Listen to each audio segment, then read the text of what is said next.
TVC, a TV do Correio da Manhã.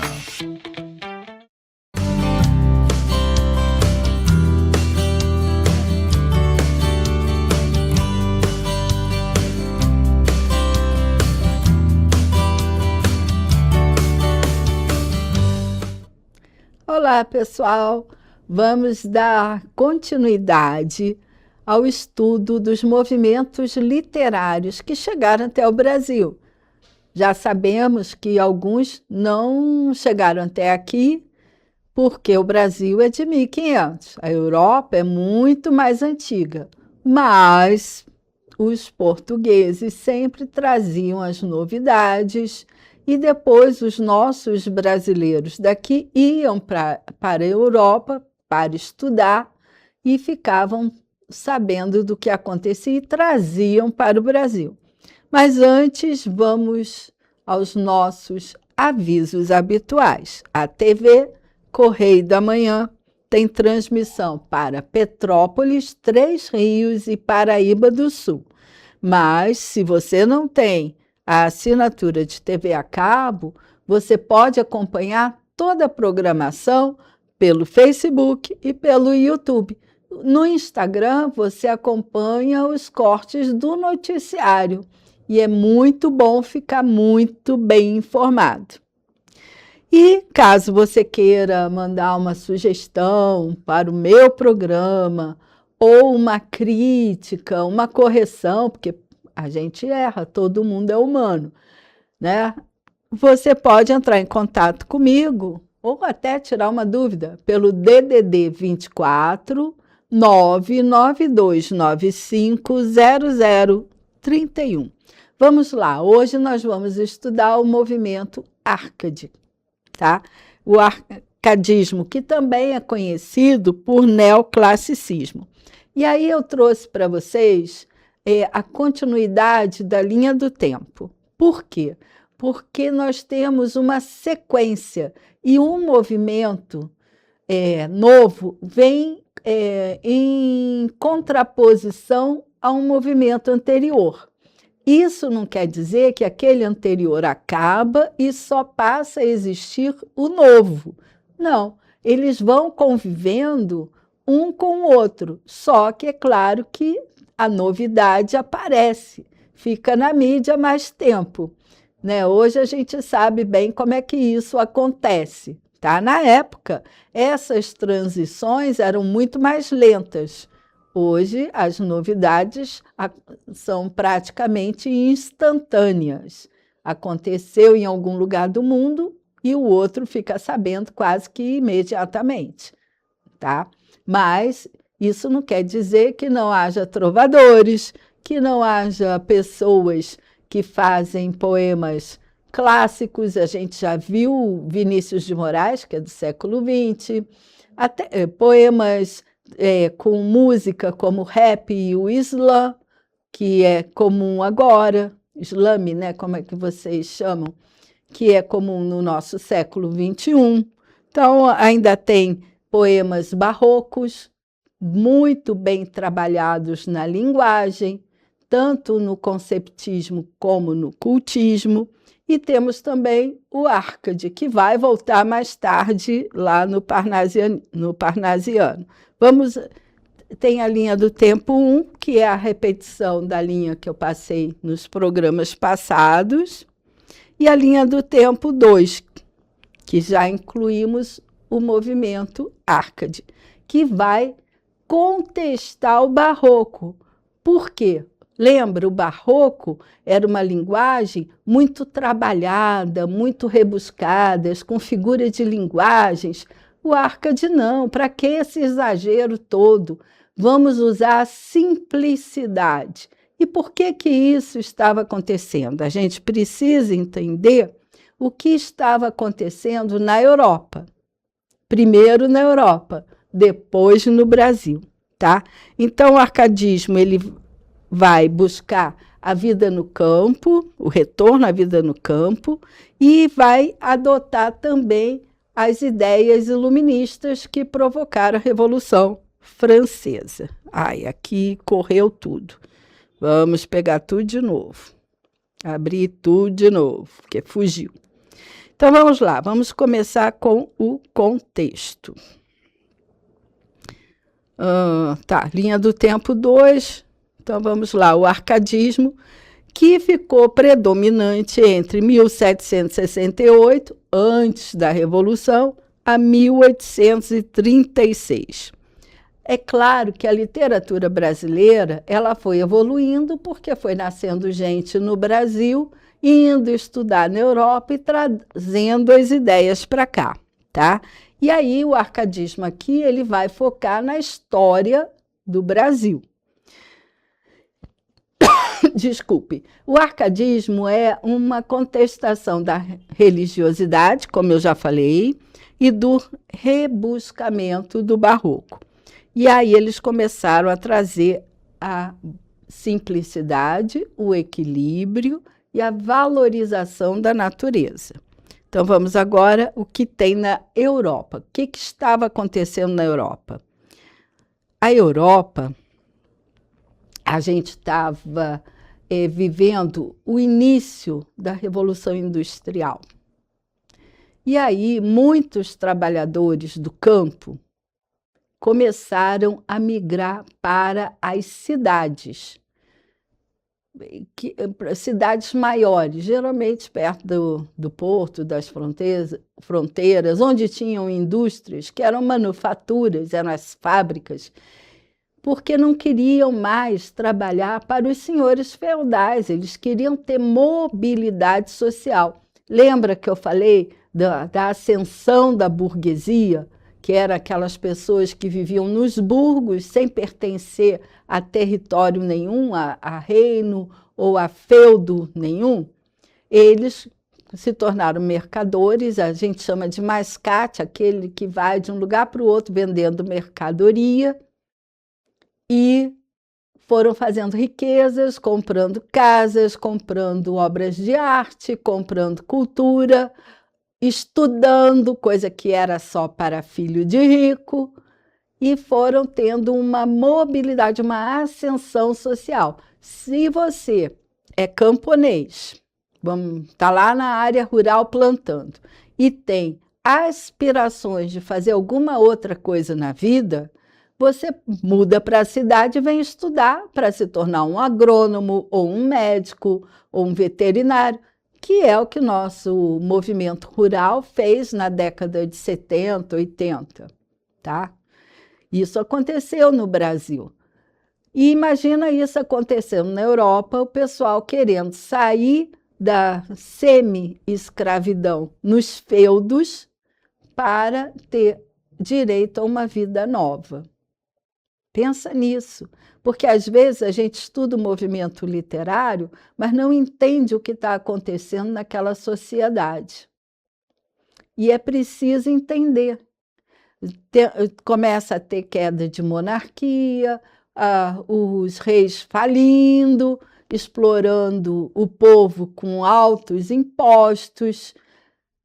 E aí eu vou dizer que é uma repetição do que já aconteceu em 1600, 1700. A vida é cíclica. Hoje nós temos república, mas não somos monarquia, mas existe essa cobrança de imposto, existe essa escravidão disfarçada, você não pode ter mobilidade social, porque não tem acesso a uma educação de qualidade, não tem acesso a uma saúde, uma medicina de qualidade, não é? E os governantes sempre riquinhos. E eu não estou falando só de Brasil, não, é mundo, tá? Isso se reproduz ainda.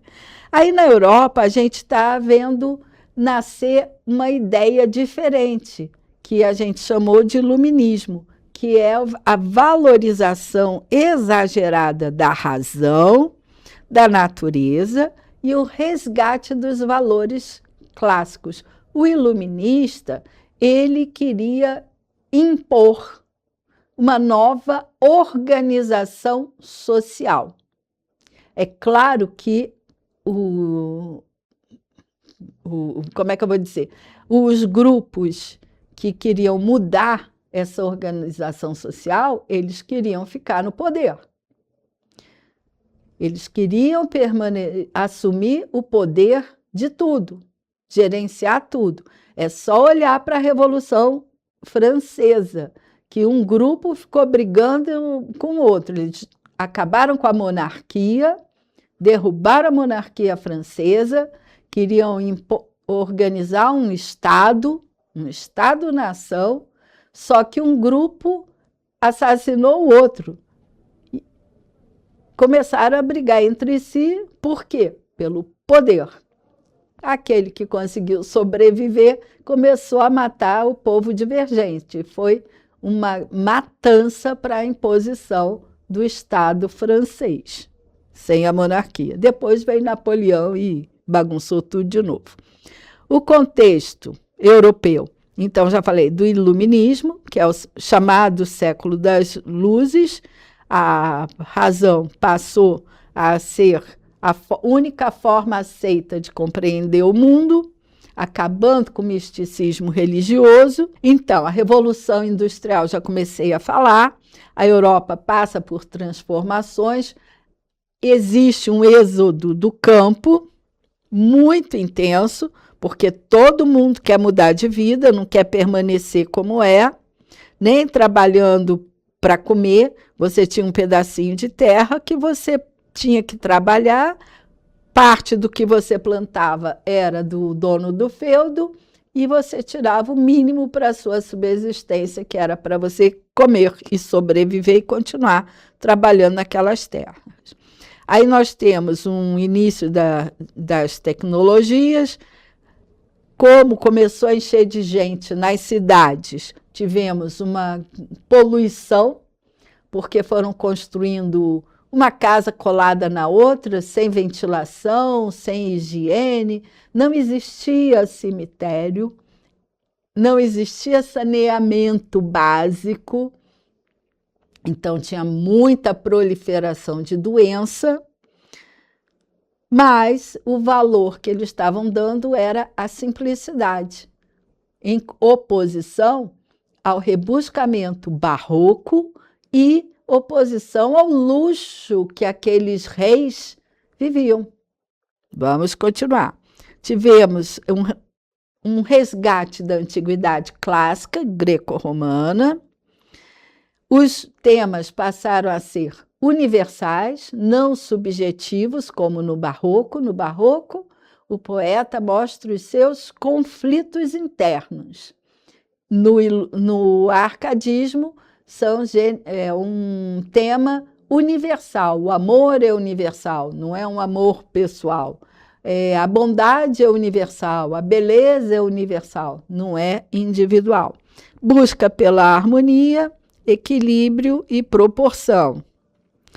Tivemos ideias da Revolução Francesa, que eu já falei, marcado por ideais de liberdade, igualdade, fraternidade, mas que, na verdade, não aconteceu até hoje, porque quem promoveu os dois grupos responsáveis pela Revolução Francesa brigaram entre si pelo poder.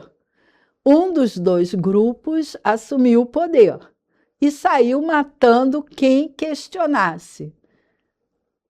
Mas eu acho que isso ainda acontece até hoje. Quem questiona quem está no poder ou vai preso ou é morto. Isso acontece até hoje. Então, continuou tendo um grupo comandando, dominando as riquezas e o resto tendo que obedecer. Isso continua. Características do arcadismo. Então, vamos às características. Como a cidade estava insuportável para você viver por conta do aglomerado de gente, a falta de saneamento, imagina, aqui a gente tem isso, ainda acontece no Brasil. Nós temos cidades que não têm saneamento básico, não têm água encanada, não tem coleta de lixo, não tem coleta de esgoto. Isso provoca muitas doenças. Então, os poetas queriam retornar para o campo.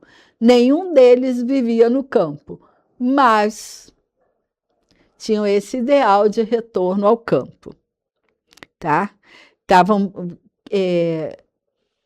queriam fugir dos centros urbanos e buscar a serenidade da vida rural, tá bom? O racionalismo, a arte tinha que ser guiada pela razão, pela lógica, com linguagem clara e controlada, nada de rebuscamento. Por isso, a linguagem era simples, com frases na ordem direta, não com ordem inversa ou quebrada, como no Barroco. Aí, aquele poema que eu mostrei do Vinícius de Moraes, ele mostra bem: de tudo ao meu amor serei atento. Ele já quebrou a ordem. Antes, né, quebrou a ordem, porque ao meu amor serei atento em tudo. Né, a ordem direta. Então, vamos lá. O retorno à mitologia grega, mesmo que eles sejam contra a religiosidade, seja ela luterana, judaica, cristã, católica, eles buscavam a religiosidade na mitologia pagã dos gregos, dos antigos gregos. E o contexto do Brasil? Qual era o contexto do Brasil quando essas ideias chegaram aqui? Era o contexto da mineração. Era o ciclo do ouro, por volta de 700. E tínhamos também o período da Inconfidência Mineira. A característica eram as mesmas da Europa, tá? Racionalismo, bucolismo, pastorismo, pseudônimos poéticos e mitologia, culto à mitologia. Por que pseudônimo? Porque eles adotavam nomes de poetas gregos. Se eles tinham essa paixão pelos poetas greco-romanos, eles adotavam nomes de poetas gregos. E quem foram os principais autores brasileiros? Nós tivemos Tomás Antônio Gonzaga, que adotou o nome de Dirceu, aí o famoso poema dele, Marília de Dirceu. Tivemos Cláudio Manuel da Costa, que era o Glouceste, Santa Rita Durão e Basílio da Gama e acho que era e outros, mas os mais importantes foram esses. Aí, qual era o conteúdo falado, usado para criar suas poesias? Então, o pastorismo e o bucolismo, que é retorno ao campo. E aí tem a expressão latina fugere urbem, que é fugir da cidade, do urbano, e retornar ao campo. Áureo Mediocrates, que o ouro é medíocre, você tem que valorizar a natureza e as coisas simples. Exibição de ouro é mediocridade, até hoje, né? Quem tem dinheiro não precisa mostrar. Quem não tem, tem que exibir para fingir que tem. Culto aos elementos da cultura greco-romana, com mitologia, idealização amorosa, do amor. O amor é idealizado, lembra do platonismo? É um amor que você não alcança. Você deseja, sonha com ele, mas não alcança. Ideias iluministas, o carpe diem, que é viver o presente. Por quê? Porque eles reconhecem como tem a passagem do tempo. Você não tem domínio sobre a vida. Você morre e você não sabe quando vai morrer. E o tempo passa. Então, tem que viver o agora. Inutilia truncat, que você tem que cortar o que é inútil. Então, para que exibir muita coisa? Você não vai carregar nada disso quando falecer. Então, vamos buscar o locus amenus, que é o lugar aprazível para se viver. O que é aprazível? Agradável. Se a cidade, se o urbano estava insuportável, vamos fugir dos centros urbanos e buscar um lugar aprazível, um lugar mais agradável para a gente viver. Quanta gente está fugindo da loucura dos grandes centros urbanos, ainda hoje, e procurando cidades próximas, mas onde se encontre mais tranquilidade, mais coisas, uma vida mais tranquila, menos perigosa, menos agitada. Isso era lá em 1700 e hoje, e acontece isso ainda em 2020, 2026, século XXI. Antes era século XVIII, agora estamos no século XXI e ainda existe esse movimento, fugir dos grandes centros. Quanto à forma, como é que era a forma? A medida nova, que é o soneto, permaneceu na maioria dos poemas e dos poetas. Só que o vocabulário passou a ser muito simples, qualquer pessoa entenderia.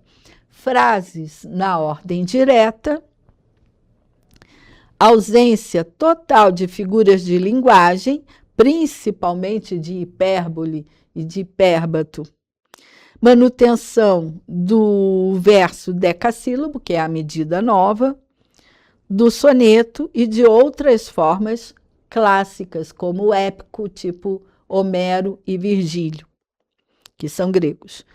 Convencionalismo amoroso, ou seja, o amor é universal, e o uso de pseudônimos para não dizer a quem eu amo. E o racionalismo, que é você usar a razão, a lógica, e deixar de lado um pouco da religiosidade. Por que eu digo um pouco? Porque quando você traz para a sua obra a mitologia pagã tratava de deuses e era a religião daquela época antes de Cristo, tá? Então, existia uma religiosidade. Então, agora vamos conhecer Tomás Antônio Gonzaga, que é um poeta e um dos nossos inconfidentes. Ele nasceu na cidade do Porto, em Portugal, faleceu em Moçambique, porque ele foi expulso do Brasil quando houve a descoberta do movimento dos Inconfidentes. Ele não era brasileiro, mas ele viveu aqui muito tempo, tá? Poeta, jesuíta, juiz, advogado e ouvidor geral na comarca de Vila Rica, atual Ouro Preto. Ele era um poeta Árcade e usava o pseudônimo de Dirceu, autor do famoso poema, que é longo, é enorme, Marília de Dirceu, e das cartas chilenas, entre outros. Nas cartas chilenas, ele faz crítica, muita crítica, ao governo de Minas Gerais, à escravidão. Eu não posso dizer que ele era, de fato, um abolicionista assumido, mas ele criticava também a corrupção, não chegava a ser como o Gregório de Matos, barroco, mas não deixou de criticar. E as cartas chilenas, ele manda para o amigo Cláudio Manuel da Costa, falando do governador de Minas. Mas eu trouxe para vocês dois fragmentos do poema Marília de Dirceu. Eu trouxe a primeira lira, que é a primeira parte do poema, em que ele declara amor a Marília, que é um pseudônimo, o nome da mulher era outro, isso é para esconder a identidade. E aí ele vai dizendo o que ele tem de posse e por que ele pode pedir a mão dela em casamento, porque ele poderia mantê-la. E esse poema é muito longo.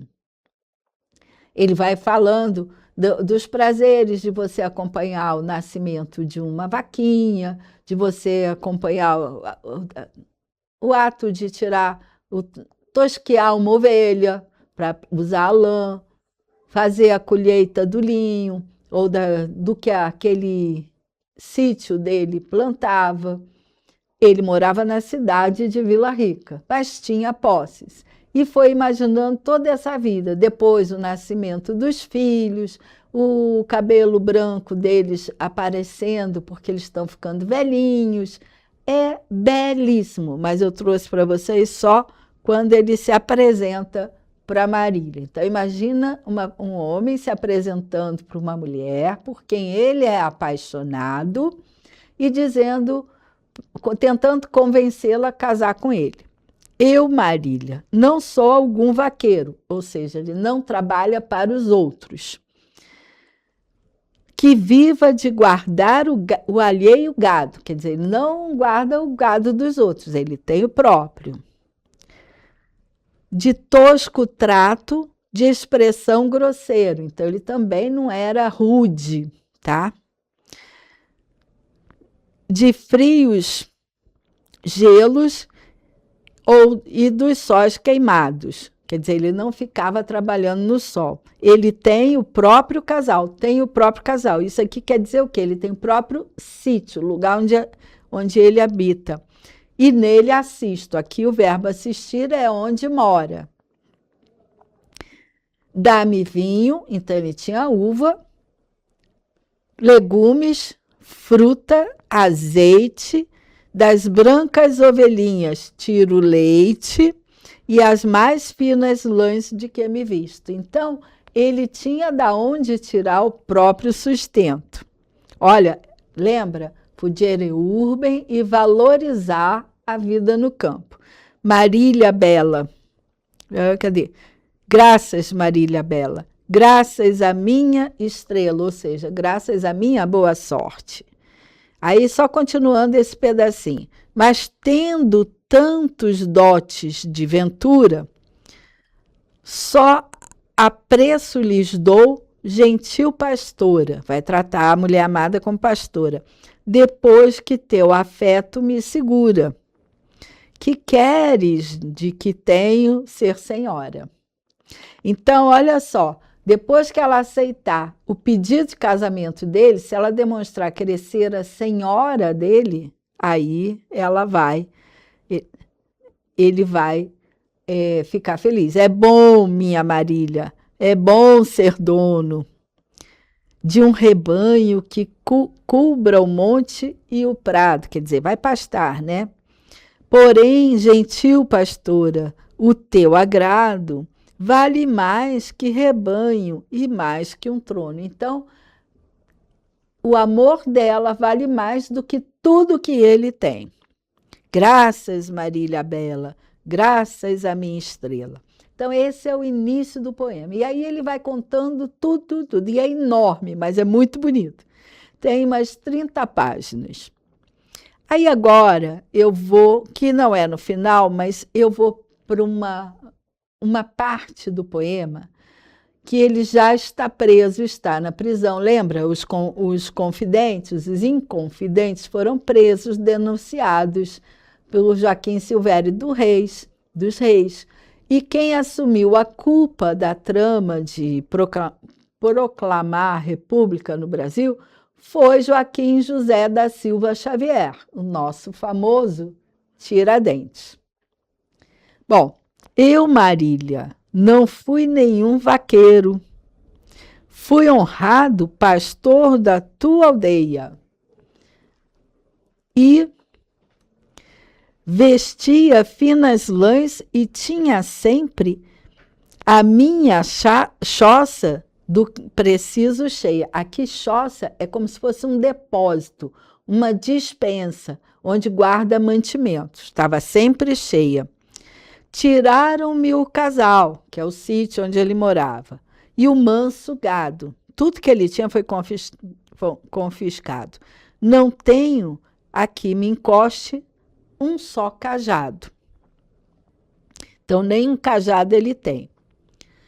Para ter que te dar é que eu queria, para ter o que dá-la, de maior rebanho ainda ser dono. Prezava o teu semblante, os teus cabelos, ainda muito mais que um grande trono. Agora que te oferte, já não vejo. Ele não vê nada que possa ofertar a ela, além de um puro amor, de um sã desejo. Bom, o nosso tempo é sempre muito curtinho, então eu vou guardar o final do arcadismo para o programa da semana que vem. Mas pensa nisso. Ele foi preso, o que ele tinha, que na verdade ele não era do campo, mas tinha bens, tinha posses, foi tudo confiscado e foi para a coroa portuguesa. Gente, até semana que vem e muito obrigada pela sua audiência.